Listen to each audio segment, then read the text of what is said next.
ازيكم يا شباب، عاملين ايه؟ معاكم ابو حميد. انا جايب لكم النهارده تليفون من شركه سامسونج بصفقه ممتازه بصراحه. شاشه عملاقه بكواليتي ممتازه، معاك رامات كبيره، معاك بطاريه كبيره، معاك معالج جبار. من غير ما اطول عليك، يلا نبدا.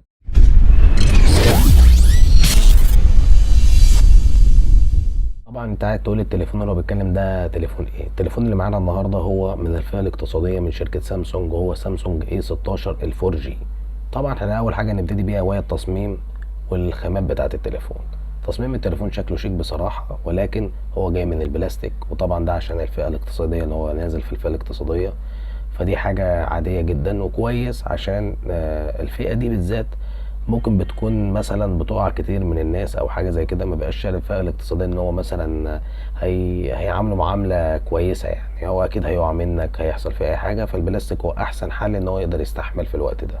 طبعا تصميم التليفون جاي زي كل تليفونات سامسونج اللي فاتت، الاي 15 او اي 13، وجاي طبعا الشاشه جايه كلها بالووتر دروب، وشكلها كويس، مش ما فيهوش اي حاجه. ولكن انا بس تعليقي كله عن الحافه الكبيره اللي تحت، انا شايف ان هي ملهاش 30 اي لازمه بصراحه يا سامسونج.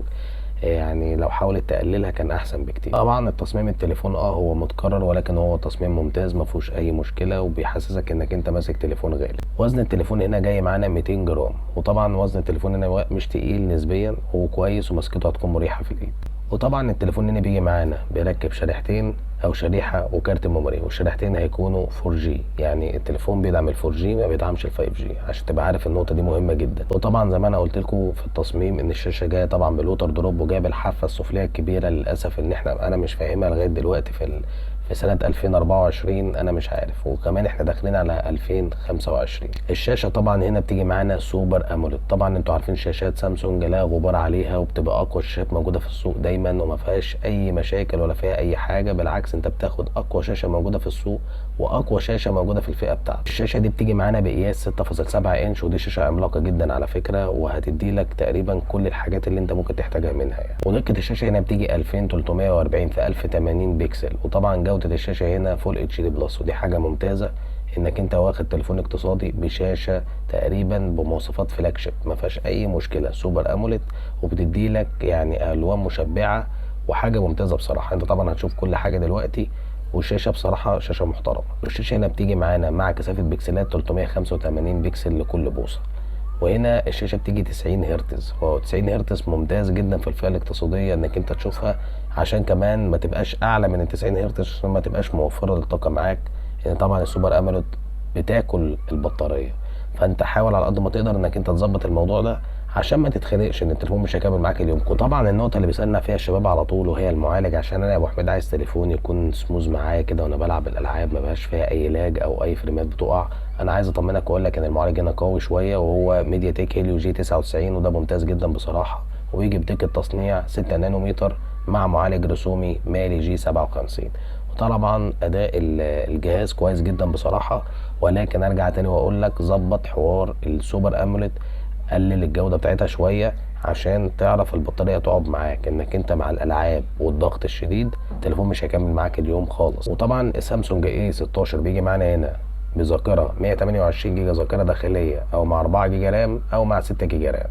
والنسخه الثانيه 8 جيجا رام مع 256 ذاكره داخليه. ونيجي لنقطه الكاميرات. نقطه الكاميرات دي مهمه جدا بصراحه في الفئه الاقتصاديه برضو، ولكن هنا التليفون ما يخيبش ظننا، والجوده بتاعته ممتازه ما فيهوش اي مشكله. ولكن يعني الكاميرات مش هتبقى مفيده جدا، بالذات كاميرا السيلفي بالليل، يعني هتبقى ممتازه جدا في الاضاءه القويه او في النهار بمعنى اصح. الكاميرا هنا بتيجي معانا 13 ميجا بكسل بفتحه عدسه 2.0، وبتصور فيديوهات 1080 30 فريم في الثانيه.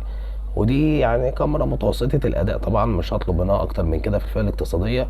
ولكن أرجع وأقول لك معالجة الصور بتاعت شركة سامسونج ممتازة، ما فيهاش أي مشكلة. الكاميرا الخلفية معانا هنا ثلاث كاميرات. الكاميرا الأولى وهي الرئيسية 50 ميجا بكسل بفتحة عدسة 1.8، والكاميرا الخلفية ممتازة، وهتدي لك جودة ممتازة جدا وتفاصيل مهمة في النهار او بالليل، ما فيهاش اي مشكله خالص. والكاميرا التانية معانا بتيجي 5 ميجا بكسل بفتحه عدسه 2.2، ودي بتاعه الالترا وايد، ودي طبعا هتبقى جودتها تحت المقبول شويه.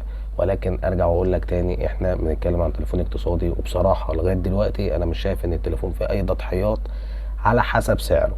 على حسب السعر، عشان ما تجيش تجيب لي تليفون ب 10000 جنيه 15000 جنيه وتيجي تقارنه بالتليفون ده. التليفون ده تحت ال 10000 جنيه يا شباب، وممتاز جدا بصراحه. واخر كاميرا معانا بتيجي معانا 2 ميجا بكسل بفتحه عدسه 2.4، ودي للماكرو يا شباب. وطبعا الكاميرات الخلفيه معاها فلاش ليد خلفي، والكاميرات الخلفيه بتصور فيديوهات 1080 30 فريم في الثانيه. ونيجي المشكله اللي هي بتضايقني على طول، ان التليفون ما فيهوش 3.5 مللي. دي مشكله بصراحه، يعني ممكن تظهر لي انا شخصيا في التليفون الكاميرات الكبيره. يعني احنا حاولنا نتخطى الموضوع ده اللي هو موجود في الفلاج شيب. ليه تليفون فئه اقتصاديه ما فيهوش 3.5 مللي؟ انا مش عارف المشكله فين بصراحه. فانا ممكن اقول مثلا انتوا شلتوا 3.5 مللي، فانتوا هتزودوا لنا حاجه مكانها اكيد. يعني ما هو اكيد هتحط لي حاجه مكانها. فالسماعات هنا جايه مونو. طب ليه السماعات مونو وشايل 3.5 مللي؟ ما هو السماعات لو مش موجوده مثلا هتحط لي ستيريو، فانت شلت 3.5 مللي، سماعات ليه مونو؟ فدي انا مش فاهمها من شركه سامسونج بصراحه، والموضوع بقى بايخ قوي وبدا يضايق. والمشكله التانيه معانا وهي مستشعر التقارب مش حقيقي. اللي هو مستشعر التقارب ده لو انا بستخدم التليفون بيشتغل بالسوفت وير. يعني لما تيجي تعمل مكالمه بيقفل بالسنسور، هو ما فيهوش سنسور حقيقي للاسف، بيقفل بالسوفت وير. وده للاسف يعني مع الاستخدام الطويل بيحصل فيه مشاكل جامده قوي. ونيجي لاخر حاجه معانا وهي البطاريه بصراحه بتيجي هنا 5000 ملي امبير، بتدعم الشحن السريع 25 واط. احنا دلوقتي المجمل التليفون بصراحه صفقه كويسه جدا، ولكن احنا هنقول الثلاث عيوب اللي ظهروا معانا في المراجعه. اول حاجه معانا هي شاشه التليفون. شاشه التليفون للاسف حوافها كبيره شويتين مع الحافه السفليه الكبيره قوي، فدي اكتر حاجه ممكن تضايق اي مستخدم بصراحه. تاني عيب معانا ان التليفون ما بيدعمش 3.5 مللي، ومعوضتنيش عن سماعات الستيريو مكانها، فده العيب التاني اللي معايا. العيب التالت معايا وهو مستشعر التقارب اللي مش حقيقي، اللي بيتعمل بالسوفت وير. فانت لو تقدر تتخطى الثلاث عيوب دولت، يبقى التليفون ده ممتاز جدا ليك بصراحه، وصفقه ممتازه. عشان اقول لك السعر بشكل اوضح معاك، النسخه الاولى اللي هي ال 4 جيجا مع 128 ذاكره داخليه بتيجي ب 7300 جنيه، ودي النسخه الاولى معانا. والتليفون 128 جيجا ذاكره داخليه مع 6 جيجا رام بيجي ب 8000 جنيه، دي النسخه الثانيه معانا. النسخه الثالثه اللي بتيجي 256 مع 8 جيجا رام للاسف بتيجي ب 9800 جنيه. السوق المصري دلوقتي فيه تحدي جامد ما بين الموبايلات في الفئه الاقتصاديه او الفئه المتوسطه او الفئه المتوسطه العليا او الفلاج شيب عموما. فهو تليفون صفقه ممتازه بصراحه لو انت تقدر تشتريه. والمعالج بتاعه مش ضعيف، كويس جدا. هم مركزين على الاداء ومركزين على الكاميرات وعن الشاشه، الكواليتي بتاعتها عاليه جدا بصراحه. فانت كده معاك 3 نسخ 7300 للنسخه ال 4 جيجا مع 128.